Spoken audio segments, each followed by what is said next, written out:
tous nous rencontrer.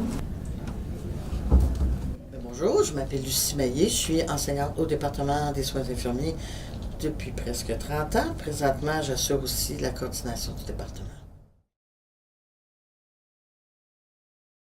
C'est abordé dès la première session parce qu'on voit ce qu'on appelle dans notre jargon le code de déontologie des infirmières. C'est notre texte de loi pour la pratique infirmière. Et dans ce texte de loi-là, il s'est stipulé qu'il est totalement interdit de prendre quoi que ce soit qui est destiné aux patients, un médicament, des compresses, n'importe quoi. C'est des choses qui sont pour le patient. On n'a pas le droit de se les approprier. Donc, dès la première session, c'est vu. Très souvent, le vol de médicaments, c'est pas des Tylenol que les gens vont voler. Les gens vont voler des médicaments dans des périodes où ça va pas bien, ils sont déprimés, et là ils vont voler des médicaments qu'on appelle les narcotiques.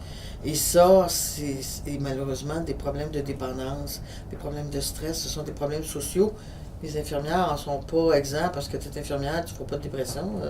C'est pas un préalable, là. C'est un problème de santé qui peut arriver à n'importe qui. Et comme tu as accès facilement, quand ça va pas bien, à des médicaments, ben, tu peux être tenté de franchir la clôture. Et c'est des problèmes de santé qui sont en hausse dans la société. Donc, par définition, le vol de médicaments, de narcotiques est en hausse.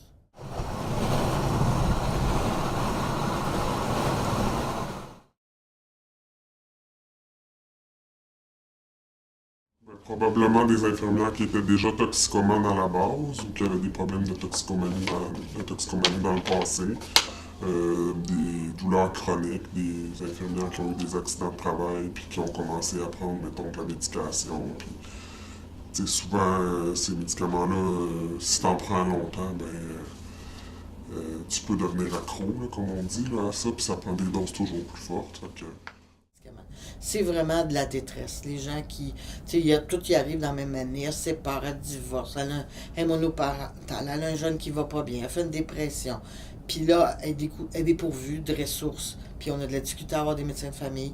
Fait que le narcotique est devant elle, puis elle va le prendre. C'est beaucoup plus pour des besoins personnels que ce vol de médicaments-là va se faire dans les centres hospitaliers.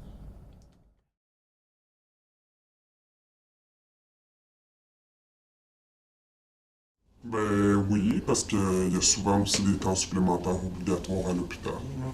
Nous, on le vit pas tant que ça sur notre étage, mais il y a des étages que c'est récurrent, là. Tu sais, tu rentres travailler puis tu sais pas quand est-ce que tu vas pouvoir retourner chez vous, là. Euh, les temps supplémentaires obligatoires, des fois, les gens n'ont pas nécessairement des beaux choix de vacances. La rotation de 6 jours, soir, nuit.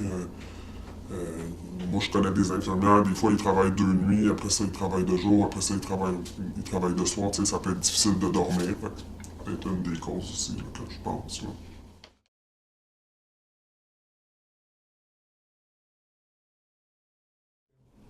Mais il y en a qui peuvent faire, comme je viens de vous parler, la double vérification indépendante. Ben, tu sais, tu fais confiance à ton ami. Ça n'a pas été fait durant la journée. L'infirmière a dit est-ce que tu veux me faire mes DVI à la fin de la journée? Mais ça, c'est des choses que des fois on peut voir. Puis là, vu que tu connais la personne, mais t'es mal à l'aise. Puis tu sais, tu dis ben non, c'est sûr qu'elle est correcte. Tu sais.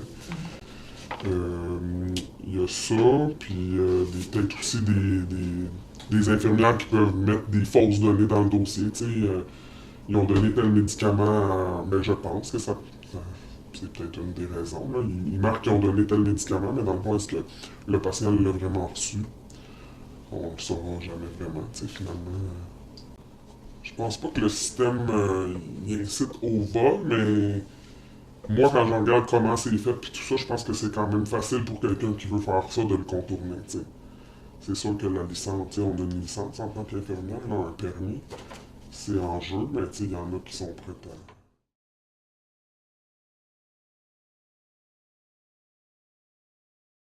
Nous, ça arrive souvent. Là, le matin, on arrive, bon, ben, le patient, pour n'importe quel médicament, là, on parle pas juste des narcotiques, là.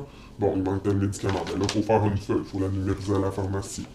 Là, il y a un délai. Des fois, le patient est supposé d'avoir son médicament à 8 heures, mais il l'a plus tard, tu sais. J'avais pris la question aussi dans le sens, que le patient, mettons que l'infirmière donne pas la dose puis qu'elle vole le médicament, ben ça fait des patients qui sont souffrants aussi. Ça, c'est une des conséquences. Là. Après ça, ben, il y a aussi la surcharge de travail parce que là, tu es en train de. Tu sais, nous autres, ils ont comme 7 patients chaque, ben, 12 ou 13 patients à deux. Mais là, tu es en train de préparer tes médicaments, là, tu vois qu'il en manque un. Ben, là, tu te retournes le commander, tu reviens. Tu sais, ça fait comme une surcharge de travail aussi pour les infirmières. Là.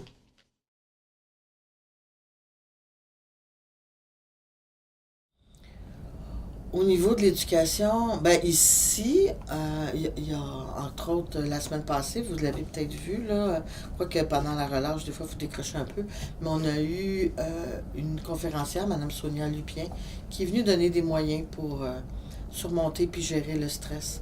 Et je pense que ça, c'est la première étape, autant pendant les études, le stress de performance, le stress de la vie. Être un étudiant au collégial, c'est entrer dans la vie aussi. Tu sors de chez tes parents avec toute la couverture surprotectrice des parents et pour voler de tes propres ailes. Des fois, c'est ton premier appart, c'est ton premier emploi, c'est toutes tes premières affaires. Et ça, c'est stressant pour certains étudiants. Donc, apprendre à gérer le stress, ça fait qu'après, quand tu arrives comme travailleur, ben peut-être que si tu travailles chez McDo, tu vas peut-être voler un hamburger, ça n'a pas tellement d'impact. Mais si tu travailles comme infirmière, puis que tu voles des médicaments, entre autres des narcotiques, mais là, tu t'embarques dans la dépendance aux médicaments, aux drogues, et là, on est pris dans une grande saga. Alors que si on avait appris aux gens à gérer le stress, à mieux gérer le stress c'est vraiment un fléau majeur présentement. Là. Donc, c'est là où il faut travailler.